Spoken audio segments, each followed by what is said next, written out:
Hello, and welcome to the Eyes of Life show.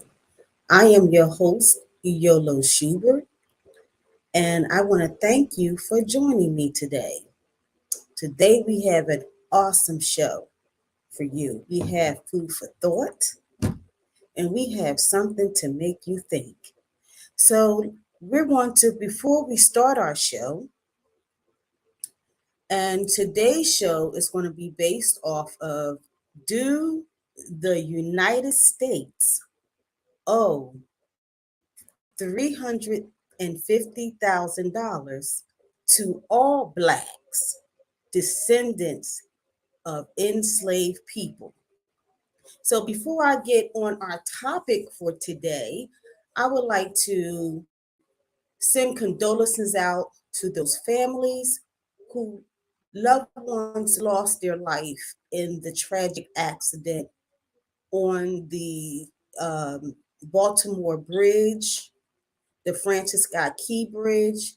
That was a horrible tragedy due to an accident. And my heart goes out to all those families, the ones who lost their life, as well as the ones that may have been injured. From my understanding, it was just one person who really severely suffered some severe injuries, and one walked away. But any tragedy is a tragedy, no matter what it is when a loved one is hurt or a loved one has been killed. It's heartbreaking. And my heart goes out to the families of those victims. And I pray that they find the answers to everything that caused this accident because it indeed was a tragedy.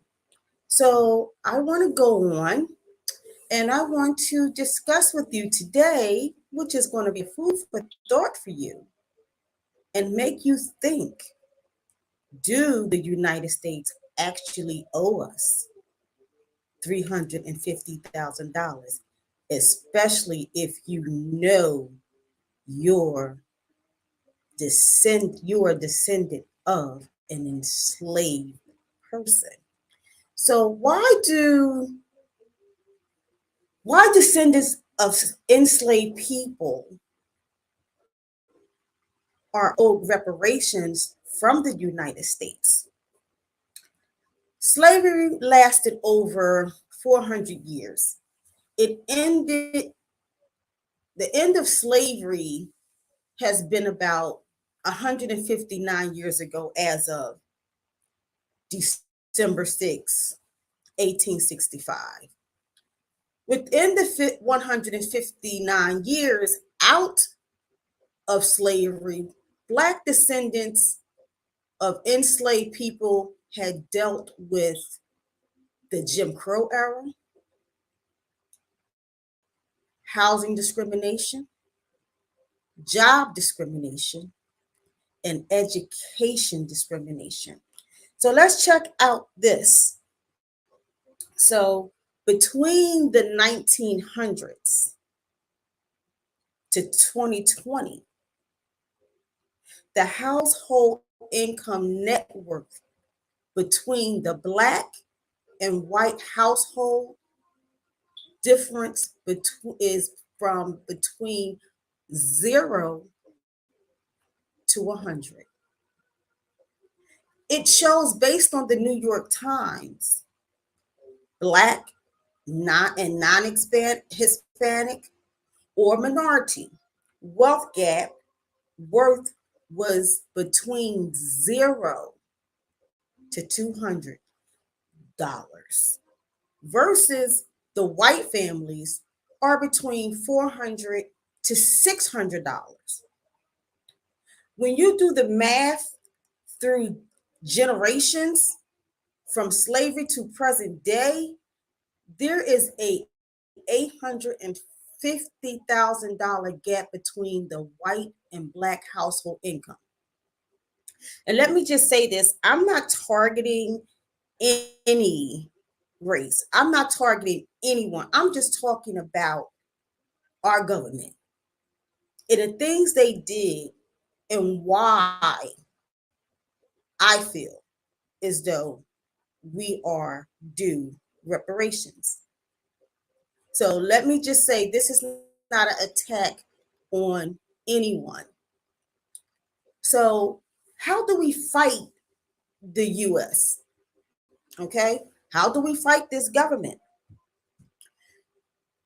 Well, we get these country leaders. First, they need to acknowledge, which I know they're not going to want to do. We get these country leaders to acknowledge what they did to our ancestors. 4,000 African slaves, the forefathers of this land gave inhumane treatment to. This was a crime against humanity. About 10 million people or more were treated as property instead of being treated as human beings. Let me just say that, you know, one more time. 400,000 African slaves, the forefathers of this country, this land, gave inhumane treatment to. This was a crime against humanity. About 10 million people or more were treated as property instead of being treated as human beings. They were exploited for free labor. This is how this country became a leading global economy. If you look at the math, enslaved people were worth about $3 billion in 1860.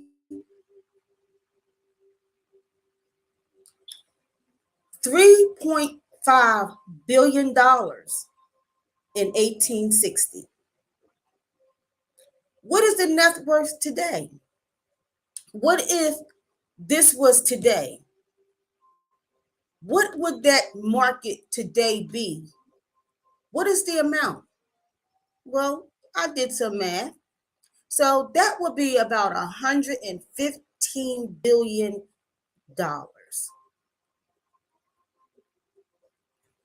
That's what they would be worth if it was today.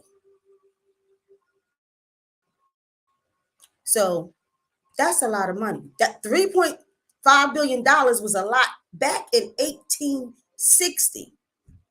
Just think a loaf of bread, they didn't go to the store and make a loaf of bread. They actually made their bread. So they wasn't spending $4 or $5 for one loaf of bread. Or almost $5, if not $5 for a gallon of milk. So yes, $3.5 billion in 1860 was a lot of money. And then for it to the net worth today to be 115 billion, yes, that was a lot of money. When slavery was abolished in 1865, 4 million enslaved people had generated billions. I mean, billions of dollars for those who enslaved them. Okay? Those 4 million slaves were promised 40 acres and a mule. Why did they get that promise? Because at the time, and we're talking back 1865. Now, at the time, the U.S. government understood. The U.S. government understood that they needed land to build their wealth. So when we talk about wealth, when we talk about our ancestors' wealth, this like we're talking about the enslavers' wealth that they built. Okay, they built it because they had land that our enslavers worked for free labor. So they built that wealth. And when you build wealth because you have land, okay, it gets passed down through generations. So that's what they mean when they talk about that generational wealth. Our ancestors didn't have any generational wealth to give, any generational wealth to pass down. So why did they get that promise? Because at that time in 1865, the US government understood that they needed land to build their wealth. However, they passed the law and received their land. But once Abraham Lincoln was assassinated, Mr. Andrew Johnson vetoed the bill. And he rescinded all the land given to those 4 million enslaved, them 4 million enslaved people that were slaved and worked hard on those lands for nothing. They received nothing. They didn't get that land that they were promised. Mr. Andrew Johnson vetoed the bill and rescinded all the land given to the former enslaved people and returned it back to former enslavers. Wow. So he gave the land back to the former enslavers on top of the enslavers getting money from their insurance because they had to set the people free in the first place. So you talk about money, generational wealth. Does it sound like they reneged on their promise? Absolutely. Absolutely, they reneged on a promise because Mr. Johnson vetoed the bill. Mr. Johnson didn't feel as though that they should have gotten or received that land. However, the Lincoln, yeah, give it to them. They deserve it. So he reneged on that promise. I ask you again, do you think we are owed this as Black Americans who know our ancestors endured the horrific acts of slavery? How many of y'all can go back and trace your family? Can you trace your family? Do you know which ancestor you had was a slave? Every African American that's here need to do it. You need to know which one of your ancestors or how many of your ancestors endured the horrific acts of slavery. What does this figure look like if the government decides to ratify the acts of slavery and grant us reparation? So how much money would it look like if the government was to say, okay, yeah, we owe this $350,000 to these Black Americans, these African Americans who descend from people who were enslaved? Do you know? Can you put it together? Do you think? Well, let's look at this number, $14 trillion.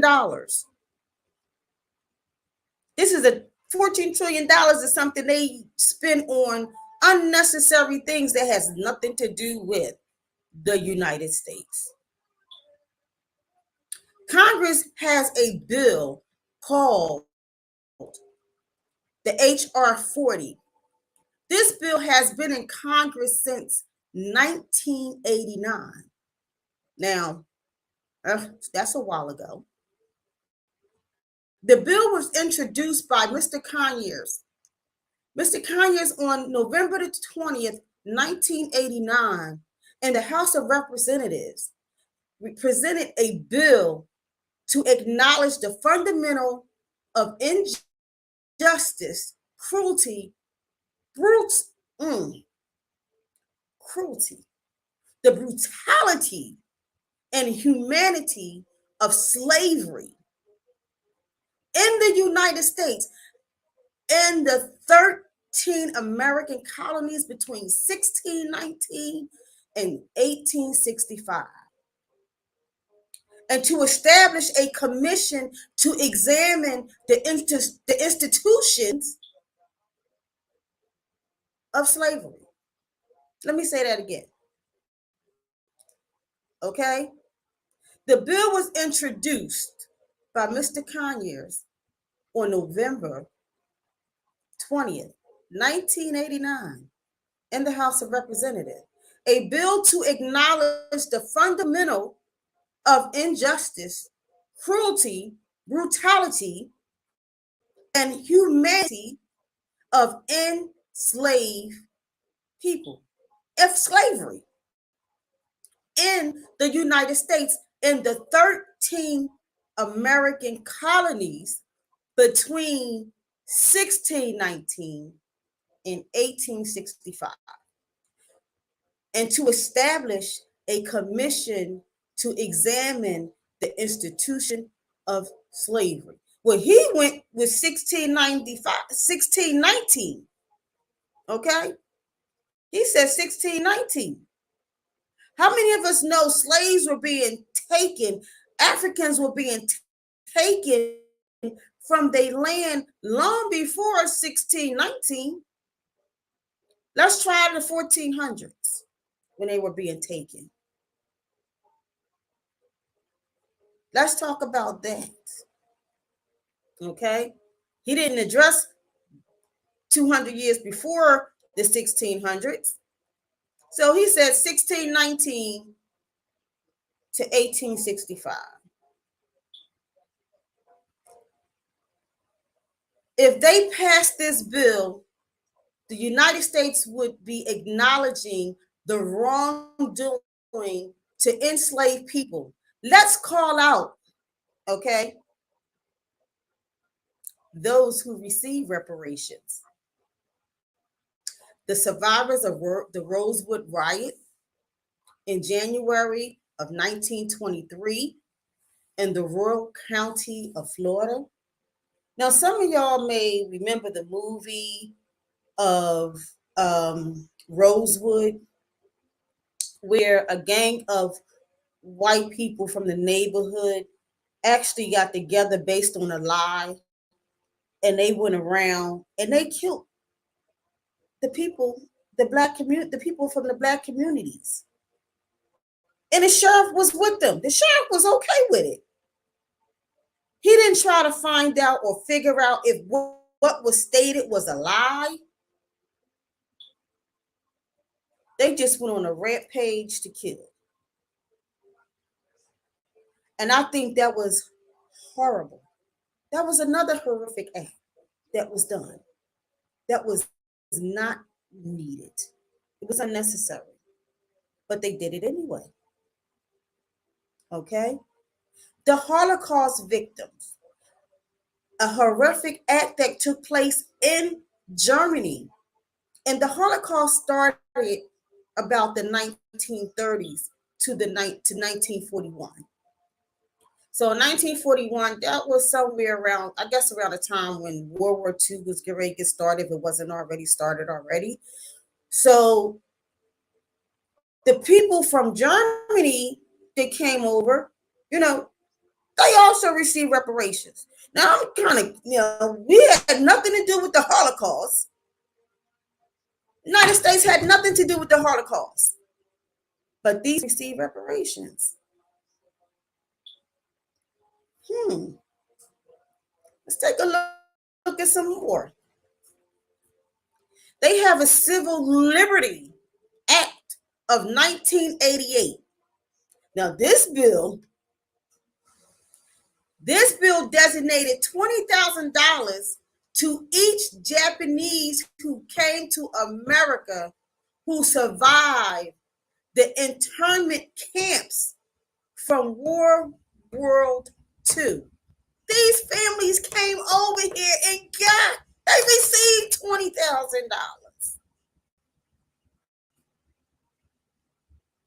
Our family was here for 200 to 400 years.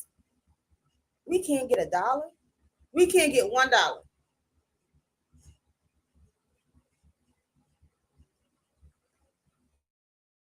Once again, the Japanese, they came here and received 20,000. Y'all, I'm telling you, this country,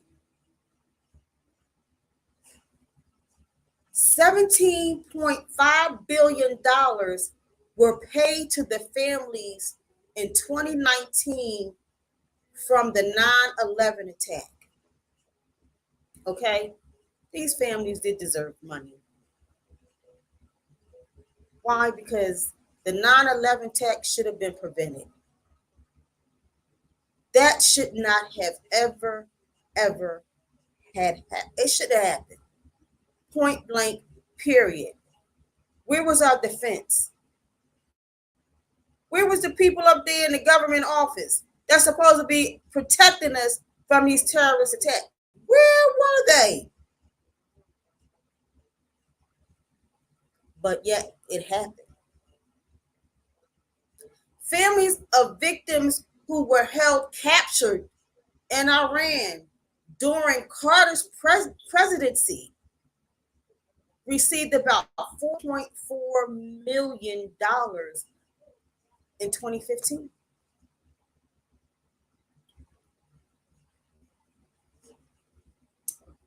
Here's another act. There's another act here. Under the SCON period RES point 26. This is called the current resolution. The current resolution. The U.S. issues what they consider an apology for slavery. Okay? It's what they consider an apology for slavery. Under this page, page 4, number 1, the apology disclaimer. Now check this out. Under this disclaimer, number 1 stated, apology for enslavement and segregation of Americans was 1. Number 2 followed up with nothing in this resolution. And that was number 2. Number 2-A, authorize or support any claim against the United States or serves as a settlement of any claim against the United States. It was passed in the Senate on June 18th, 2009. So this wasn't something that was looked at 100 years ago. This was just recently looked at.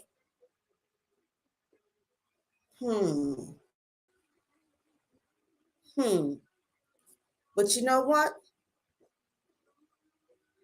Did anybody contest it?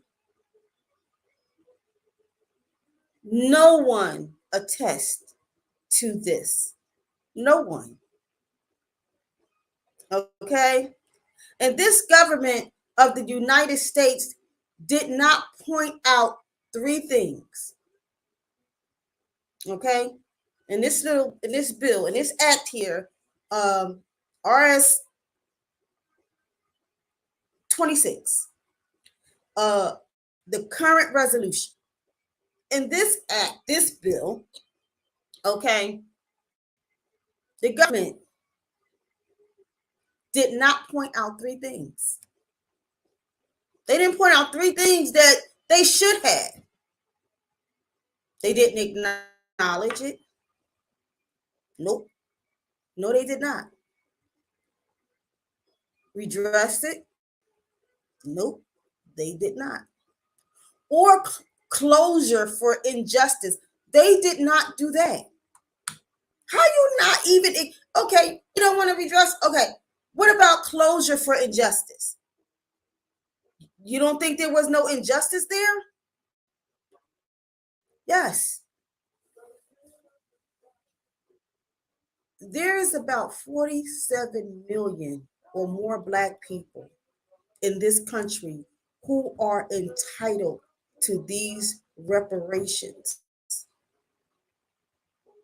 47 million Black people, y'all, that are entitled to this. So here are ways they are saying you can file a claim if they decide to pass the HR 40 bill. Okay? So if they decide to pass this HR 40 bill, there's two categories you must fall in line with. One is, and this is the first one, you must have acknowledged yourself as a Black, Negro, or African American for 12 years. 12 years. That was one. That was the first one. You must be able to prove you have at least one ancestor who was a slave in this country. Well, I know from my family, we can prove multiple ancestors were slaves. We can find them on the enslavers' wills. We see them in the 1870 census. We see them being passed from the enslaver to their children, okay, at the time of passing, or you see them going there as a gift, a wedding gift. So yes, we can, for my family, yeah, we can actually say that. Are you looking into your family's history to see if you can say that? How many of us out there are actually doing that? So if they do pass this bill, get your records. You better get them, because if they do, you know a lot of stuff going to disappear, because they're going to say, oh, you don't have the proof. So them 1870 census may not be there. Those wills, they may not be there. There's about 82% of Black people who fall into both these categories, both of them, about 82%. The other percent were African people who were sent to the Caribbean islands. They make up the rest of that 100%. The United States don't feel like they fall into that category because they were not here on United States soil. Forget the fact that you still went over to Africa and stole these people and you separated them from their families. So if you ever do your DNA and you want to know why you have family members that's over in Jamaica, over in Bahamas, so Barbados. So whenever you feel like, well, dang, how my family how I get a relative over there? Well, they made a pit stop there before coming to the United States ports. So that's where that other makeup to make it equal to 100%. That's where that comes from. So they come from the Caribbean islands and they decide to come over here to the United States soil. They don't qualify under that act, under that HR 40. They don't qualify for that, which I think they should. Because yes, they were siblings of some of those them ancestors that we have that was stolen from their land and brought here. They were separated. They was torn apart. Some of which children that was torn apart from their mothers. Some of them were wives that were torn apart from their husbands. That's still taking them from their country. They didn't volunteer for this trip. Okay. Now here's another act. Under the HR 125 Act or Homestead Act of 1862. This is what they called an act. Check out. This is what it says. To secure homesteads to actual settlers on the public domain and provide a bounty for any soldier in lien of grants of the public land. The land they are speaking of were stolen by them from like they stole this land. Okay. So you're talking about the public domain and you want to provide, and the soldiers to get a lien or grant of public land. This wasn't originally public land. These lands were owned by the indigenous people before you sent them on their merry way and you stole their land. But this is our forefathers. Okay. The land they are speaking of were stolen by them from the indigenous people, the indigenous native people. This act provided over 100 million acres of land to white families, allowing them to build generational wealth, which was 160 acres per family for a small fee. But this bill, granted, that was for white folks. Okay, but still excluded the 4 million formerly enslaved people from this program. Here's another opportunity they had to make things right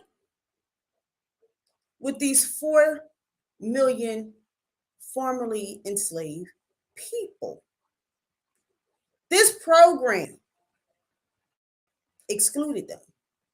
There's another program they had. They could have rectified it then, but yet they still didn't want to do it. The U.S. put this into place. These were the same formerly enslaved people who were already denied 40 acres and a mule. But white families received their land. Through this act, 270 million acres from 1863 to 1986 was settled across 30 states over a period of 124 years. 124 years, y'all. So in closing, I want to leave you with this. Okay. 12.5 million Africans came over through the transatlantic slave trade. Yet the government, wants to say they do not owe us nothing because they had nothing to do with enslaving Africans. Let me say that again. 12.5 million. 12.5 million now, not 12,000 but 12.5 million Africans came over through the transatlantic slave trade. But yet, Congress, the Senate, the people on the Hill, the government want to say that they do not owe us nothing because they had nothing to do with enslaving Africans. Well, let's take a look at some of our government officials who have been in office who owned slaves. And and guess what? Some of their pictures are still hanging on the walls of Congress, House of Representatives, and in the White House. Okay, so you took down the statues, but you left the pictures up there for them to idolize.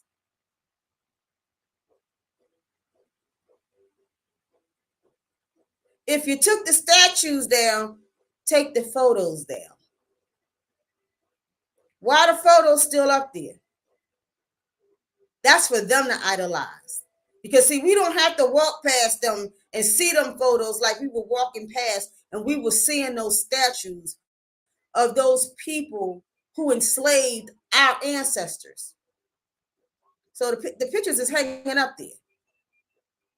So let's look at some of those officials, these government officials. Who were they? Let's look at some of them. Jefferson Davis, a president. George Washington, a president. Andrew Johnson, a president. Sam Houston. Now, Sam Houston was the first and third president of the Republican of Texas in a U.S. Senate. Edward Lloyd, Senate. Elias Kent Kane, Senate. William Richardson fought for the Confederacy and who helped draft he helped draft the laws. Rebecca Latimer Felton. She was like one of the last original families who actually owned slaves. Okay? Now here go Mr. Mitch McConnell. Mitch McConnell, Senator of Kentucky, says we do not need reparations because it's been 150 years since slavery. And they should not have to pay anything to us because they didn't enslave us. It wasn't them who did it. Well, let's talk about Mr. Mitch McConnell. This is a way, this is how you shut them up and you prove a point. Because when they say build generational wealth, majority of them sitting up there in that Senate and that Congress office are wealthy off of some of that generational wealth that their ancestors who enslaved people received. So they got a little wealth from some of that money. So Mitch McConnell, let's talk about him. Yeah, his family owned slaves. Who was it? His great-great-grandfather. His great-great-grandfather had 14 slaves. So what make him think he don't fall into that category of thinking he don't owe reparations? Yes, he does. He does. Another person that spoke out that I've seen, and I'm quite sure it's a whole lot more of them out there speaking, saying, oh, we don't owe dumb black people who descend from, formerly enslaved people. We don't owe them nothing. But I seen these two, but I know it's a whole lot more. So I want to talk about Dr. Phil. How many of y'all know Dr. Phil last name is McGraw? McGaw. McGraw. Now, he thinks we don't need preparations either. Now, this was a statement he made about giving Black people $350,000. Oh, within 6 months, they're going to mismanage it and it's going to be gone. That's an insult. You just insulted me. You insulted my character. You insulted my race. You don't know how we're going to react to receiving this money. You don't know if we're going to invest it. You don't know if we're going to provide for our families. You don't know if we're going to build housing. We're going to get housing, build housing, get our own land to farm. You don't know what we're going to do with that $350,000. But for you to come out of your mouth and say they're going to spend it within a 6-month period because we're not capable of managing that type of money, how disrespectful. How dare you attack us? You don't have the right because you don't know us. And your great-great-grandfather, he also owned slaves. But you have something to say. But I understand why you had something to say. Because, see, your great-grandfather owned a slave, and then one of his slaves turned around and killed you. It killed your grandfather, your great-grandfather. Not you per se, but it killed your great-grandfather. Yes, he did. So I guess you're angry because your great-great-grandfather's slave killed him. Still no right for you to say the things you said. Well, this comes to an end for the Eyes of Life show for today. I want to thank you all who has joined in and who's all going to watch the replay. Please leave me a comment and please look into some of these bills I'm telling you about. And please, if you don't do nothing else, do your DNA so you know for a fact that you descend from a former enslaved person. And you may find out that, yes, you do carry some of the enslavers' blood, like some of us do. So once again, thank you for joining the Eyes of Life show. I am your host, Yolo Schubert, and I hope to see you next week on the Eyes of Life show.